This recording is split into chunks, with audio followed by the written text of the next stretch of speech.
తల్లిదండ్రులందరూ మా పిల్లలంటే ప్రాణం అని ప్రతి ఒక్కరికి మనం చెప్పుకుంటాం కదా. సో ఆ ప్రాణం కోసం కనీసం ఒక్క ప్లాట్ అన్న కొన్నారా?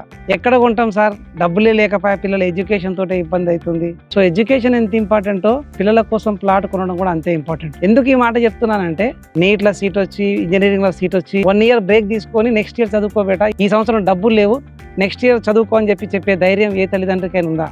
ఎందుకంటే అది భవిష్యత్తు, చెప్పలేము కూడా. మరి ప్లాట్ భవిష్యత్తు కదా.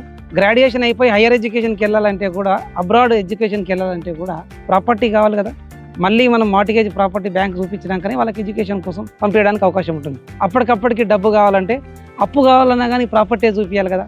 సో ప్లాట్ కొన్నంత మాత్రాన మా పిల్లల భవిష్యత్తు మొత్తం బాగుంటుందా అని కూడా మీకు డౌట్ రావచ్చు. ఒక చిన్న మాట చెప్పనా, వర్షం వస్తుందేమో అని చెప్పి గొడుగు పట్టుకొని బయటికి వెళ్ళినట్ట ఒక వ్యక్తి. సో వర్షాన్ని ఆపగలుగుతారా అని చెప్పి అందరూ నవ్విరట. సో తను వర్షాన్ని ఆపలేకపోవచ్చు, బట్ వర్షం నుంచి తడవకుండా మాత్రం ఆ గొడుగు అతను ఆపగలుగుతుంది. సో మీరు ప్లాట్ కొన్నంత మాత్రాన భవిష్యత్తు మాత్రం బాగుంటుందో లేదో నేను చెప్పలేను, కానీ నిజంగా వాళ్ళ ఎడ్యుకేషన్కి, వాళ్ళ భద్రతకి, వాళ్ళ బిజినెస్కి అవసరం వచ్చినప్పుడు మాత్రం ఖచ్చితంగా మీకంటే ఎక్కువ బలాన్ని ఆ ప్లాట్ ఇవ్వగలుగుతుందని మాత్రం ఖచ్చితంగా చెప్పగలుగుతా. మిమ్మల్ని మనీ మోసం చేయొచ్చు, మనుషులు మోసం చేయొచ్చు, కానీ భూమి ఎప్పుడు కూడా మోసం చేయదు.